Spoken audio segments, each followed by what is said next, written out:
We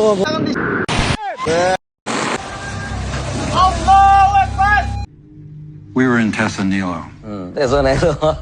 National Park. Okay. It's not funny. Yeah. It's not funny.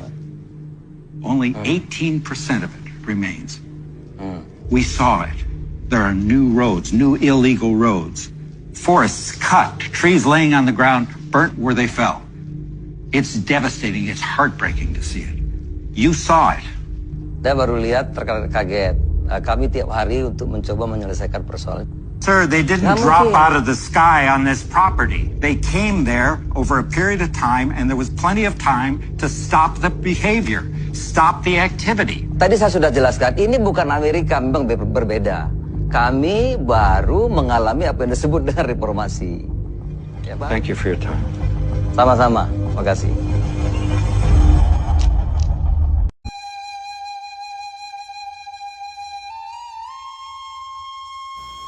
Banjir bandang Sumatera ngeluarin kayu gelondongan segede rumah.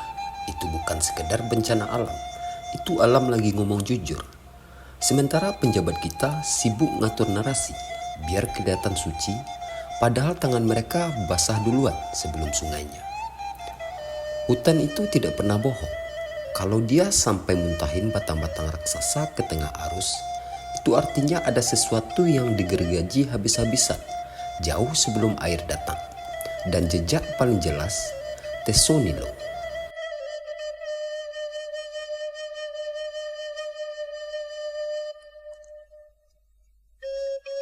Hutan Tesonilo itu dulunya rumah gajah Sumatera, rumah ratusan spesies, rumah ritual alam.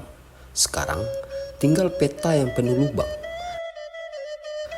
Dari hampir 83.000 hektar, kawasan yang seharusnya taman nasional, lebih dari 70% sudah dibabat oleh kebun sawit ilegal. Bukan salah gajah, bukan salah langit, bukan salah hujan. Ini salah manusia yang pakai stempel kekuasaan buat tiket masuk para perambah. Coba bayangin, hutan yang seharusnya tebal, menyerap air dan nahan banjir, dicukur sampai botak. Di atasnya ditanam sawit-sawit ilegal sampai berjuta-juta batang. Lengkap dengan jalur truk dan kanal-kanal yang dibuka liar. Begitu hujan datang, tanah yang tadinya punya akar dan daya serap berubah jadi lantai licin. Tempat air cuma numpang lewat.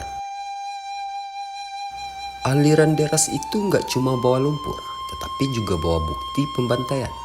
Kayu bulat, gelondongan raksasa yang nggak mungkin muncul dari kawasan yang masih waras. Ini bukan pepohonan tumbang karena angin. Ini bekas tubuh-tubuh hutan yang ditebang dalam skala industri. Dan anehnya, tiap kali banjir datang, pemerintah langsung minta masyarakat tetap waspada. Ironi banget, yang harusnya waspada itu penjabat yang tanda tangannya dipakai merampas hutan.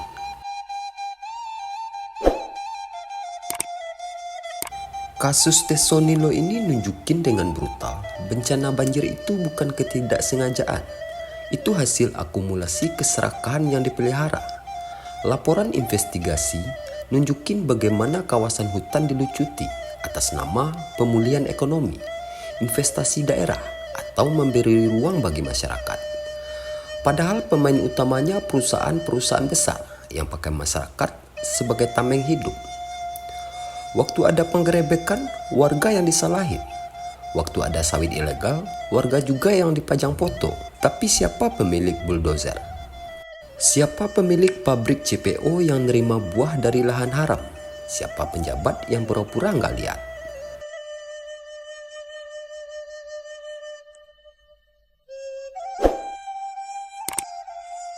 Tiap kali air bah ngangkut batang pohon segede itu, sebenarnya itu laporan audit alam kepada publik.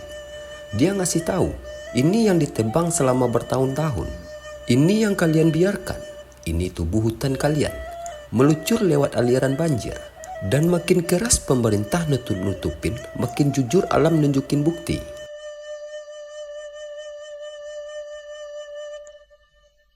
Kita hidup di negara yang sering banget minta rakyat bertakwa kalau ada musibah. Padahal Tesonilo jadi gundul bukan karena kurang doa, tetapi karena terlalu banyak tanda tangan. Gajah Sumatera mati bukan karena takdir, tapi karena dianggap hama oleh kebun sawit ilegal yang dilindungi oleh orang berkepentingan.